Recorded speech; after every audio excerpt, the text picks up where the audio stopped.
Bonjour, bienvenue dans l'émission 10 minutes pour convaincre du Cercle de Wallonie, l'émission qui met en valeur l'esprit d'entreprendre. J'ai le plaisir d'accueillir aujourd'hui monsieur Jean-François Dallemans de l'entreprise Dallemans. Bonjour. Bonjour, bonjour. Voilà, votre société est le pionnier belge de la détection de gaz.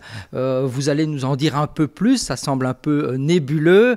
Et pour cause, vous travaillez surtout pour le secteur B2B, les entreprises, le secteur public. Vous connaissez le principe, vous avez 10 minutes pour nous convaincre. Je lance le chrono. Alors, monsieur Dallemans, expliquez-nous un peu quel est votre business model. Alors, notre modèle est basé sur des systèmes de sécurité pour les occupants de bâtiments collectifs ou le domaine industriel. L'objectif de nos systèmes est donc de protéger les biens et les personnes contre des risques d'explosion ou de gaz toxiques dans ces environnements. Ça, c'est le principe de nos systèmes. Et aujourd'hui, on travaille principalement avec donc deux filières. La filière des installateurs HVAC pour les bâtiments collectifs et avec des partenaires directs, les industries, le pharma, etc., qui sont aujourd'hui nos clients principaux.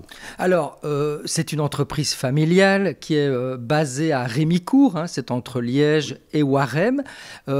Comment est née cette entreprise? Comment on en arrive à se spécialiser dans la détection de gaz?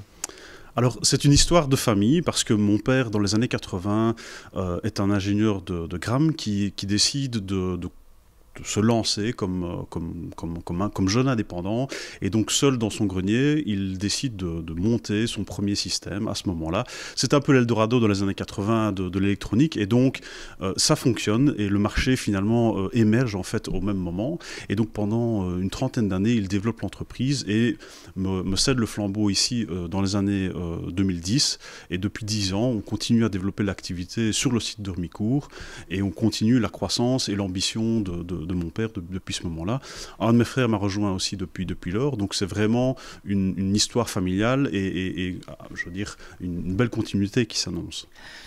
Steve Jobs a commencé dans son garage, votre papa dans son grenier, tout seul. Aujourd'hui, vous êtes combien dans l'entreprise Dallemans? Alors, on est sur deux sites. Le site principal à Rémicourt, on est 45 personnes. Et on a un site actuellement qui s'occupe de la vente et de la maintenance sur le Luxembourg. Ils sont une quinzaine de personnes. Donc, le groupe constitue actuellement 60 personnes ici en globalité. Pour quel chiffre d'affaires? 8 millions de chiffre d'affaires consolidés. Alors, on pourrait parler des différents clients que vous avez, des différents secteurs. À qui adressez-vous vos services en priorité? Quels sont vos principaux clients? Alors, on a deux grands types de clients. On a nos installateurs aujourd'hui qui sont les personnes qui vont installer nos systèmes dans les différentes applications que nous visons. Les applications que nous visons sont des systèmes destinés aux chaufferies au gaz naturel, par exemple, aux parkings souterrains, aux groupes froids. On peut retrouver aussi des applications dans les brasseries, dans les stations d'épuration. Donc en fait, tous les endroits où on a potentiellement des présences de gaz dangereux. Et donc tout ce secteur va utiliser nos systèmes dans le contexte des bâtiments collectifs. Ça, c'est une partie de notre clientèle. L'autre partie, c'est une partie plus industrielle. Le pharma, ce sont tous des gens qui aujourd'hui ont des process dans lesquels ils utilisent des gaz dangereux et donc ils ont besoin de nos systèmes pour protéger leurs personnes et leurs installations.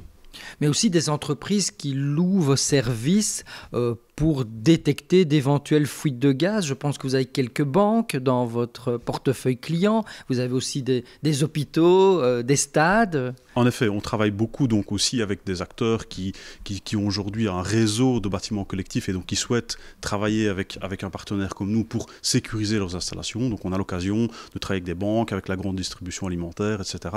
Ce sont tous des gens qui nous font confiance et aujourd'hui on a la chance d'avoir un service aussi au niveau national, ce qui nous permet de traiter avec ces grands noms aujourd'hui au niveau belge.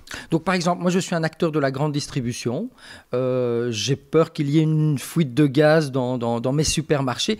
Concrètement, je fais quoi? Je m'adresse à vous, qu'est-ce que vous installez? Alors, nous, concrètement, ce qu'on fait, on installe deux choses. Ce sont d'abord des systèmes, vraiment les capteurs, qui ont pour mission de détecter en fait la présence de ces gaz. Et puis, on a des systèmes, après, qui ont pour objectif de mettre en sécurité les installations. Donc, couper des vannes gaz, alerter les occupants des lieux, etc. Donc, ce sont les deux composants de nos systèmes qui, aujourd'hui, constituent l'ensemble du système de sécurité. Et donc, soit ces partenaires font appel à nous en direct, soit ils s'adressent à des installateurs qui sont des chauffagistes, des électriciens, etc., qui vont alors travailler avec nous en sous-traitance pour installer ces systèmes. Avec le Covid, est-ce que votre business a souffert? Est-ce que vous avez aussi remarqué une chute des activités chez vos principaux clients par rapport à vos services? Alors aujourd'hui, je pense que le secteur de la construction a été s'est très vite remis sur pied après quelques semaines d'arrêt complet, parce que c'est vrai que ça a été très, très violent au début, mais les choses ont pu se remettre en place après quelques semaines, et donc on a suivi la même tendance, c'est-à-dire qu'avec le télétravail et les différentes mesures de protection des travailleurs, on a pu recommencer l'activité. Aujourd'hui, la plupart de nos clients sont encore dans une dynamique qui semble, en tout cas, pas trop critique. Ouais, donc ça va, c'est pas trop, l'effet n'est pas trop destructeur. Je dirais que certains secteurs sont bien plus affectés que nous, ça c'est évident. Alors vous savez que l'émission s'appelle 10 minutes pour convaincre. Aujourd'hui, quel genre d'appel voudriez-vous lancer à des acteurs publics ou des acteurs privés par rapport à votre expérience de terrain? Alors je pense qu'il y a deux choses qui me semblent intéressantes. La première, c'est que le monde de demain sera connecté, c'est une évidence, et cette connectivité va impliquer trois choses. Il va y avoir du hardware, il va y avoir des services et il va y avoir du data. Et aujourd'hui, je constate que dans le tissu industriel, il manque encore certains ponts, il manque encore certaines consolidations pour pouvoir proposer ces services et éviter évidemment que toute cette valeur ajoutée ne soit finalement s'échappe et soit finalement capitalisée à l'étranger. Ça, c'est un premier point qui me semble essentiel. Quand vous voulez dire, je me permets de vous interrompre, quand vous voulez dire consolidation, ça veut dire quoi? Ça veut dire que des entreprises de votre espèce doivent se rassembler pour être plus fortes dans le monde de demain? Je pense, oui. Je pense qu'aujourd'hui, l'enjeu est plus continental que je veux dire local. Et dans les technologies, aujourd'hui, c'est clair qu'il faut se rassembler pour proposer des solutions technologiques suffisamment massives et suffisamment abouties pour exister et pour être dans l'avenir. Ça veut dire sortir des frontières parce que vos principaux concurrents, ils ne sont pas en Belgique, ils sont voilà. dans les pays limitrophes. C'est clair qu'aujourd'hui, l'entreprise a pour ambition dans les prochaines années de se positionner à un niveau européen. On est en train d'investir massivement aujourd'hui dans notre R&D et aussi dans nos infrastructures pour justement se positionner vraiment à un échelon supérieur dans les prochaines années. Vous parliez de recherche et développement. Est-ce que l'intelligence artificielle a un rôle à jouer dans la détection de gaz? Alors, pas encore directement sur la partie terrain, mais par contre, dans la partie données, on est effectivement déjà en train d'être confronté à ce type d'outil qui aujourd'hui peut nous aider à analyser, à mieux comprendre ce qui se passe sur le terrain. Donc c'est surtout dans la partie data que l'intelligence aujourd'hui arrive. Alors vous parliez de deux appels. Le premier, on l'a entendu, c'est sur la concentration. Le deuxième, quel est-il? Alors le deuxième, je dirais, je suis encore assez jeune entrepreneur aujourd'hui et je pense qu'il est aujourd'hui essentiel que la fierté d'entreprendre soit remise vraiment au sujet, au cœur du débat, parce que la valeur qu'on crée aujourd'hui, elle est liée à l'homme qui tient la barque. Et je pense que si on recrée cette volonté et cette fierté d'entreprendre, on aura en tout cas beaucoup plus de réussite, on aura beaucoup plus de belles histoires à raconter. Vous voulez dire que c'est le rôle du monde politique de redonner aux Belges, aux Wallons, la fierté d'entreprendre? Il y a certainement une réconciliation à faire, en tout cas entre l'image qu'on peut avoir aujourd'hui de l'entrepreneur ou du patron, qui a parfois été dégradée, peut-être à raison, à tort, mais aujourd'hui, il y a une réconciliation à faire pour les générations futures, parce que la valeur ajoutée, elle est là, et je le dis souvent à mes gens, soyons fiers de créer de la valeur localement, parce que cette valeur, elle bénéficie à tout le monde. Alors 2021, on le sait, sera une année très importante pour vous parce que vous allez un peu vous agrandir, vous allez inaugurer cette année, je pense, de nouveaux bureaux qui sont en train d'être construits. Vous pouvez nous en dire un peu plus? Oui, on a lancé donc l'année passée un grand projet très ambitieux et en même temps très passionnant de construire un nouveau bâtiment près de nos installations existantes.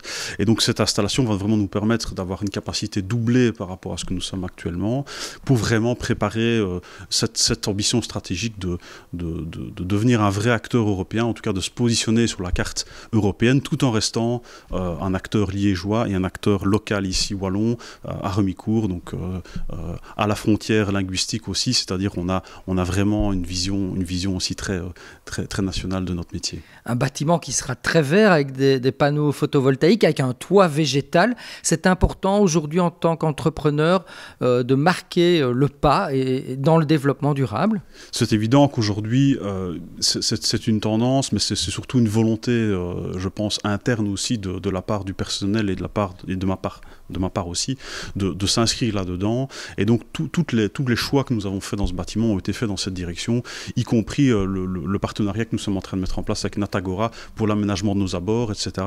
Donc, c'est une vraie démarche de fond qui a été faite tout au long du projet. Eh bien, on sera ravis de... Voilà, tip top, hein, le gong a retenti au bon moment. Je vous remercie beaucoup, monsieur Jean-François Dallemans, directeur général de la société Dallemans. Ça nous a permis d'en savoir un peu plus sur ce business un peu ténébreux de la détection de gaz. Merci à vous. Je vous donne rendez-vous la semaine prochaine pour un nouveau numéro de 10 minutes pour convaincre.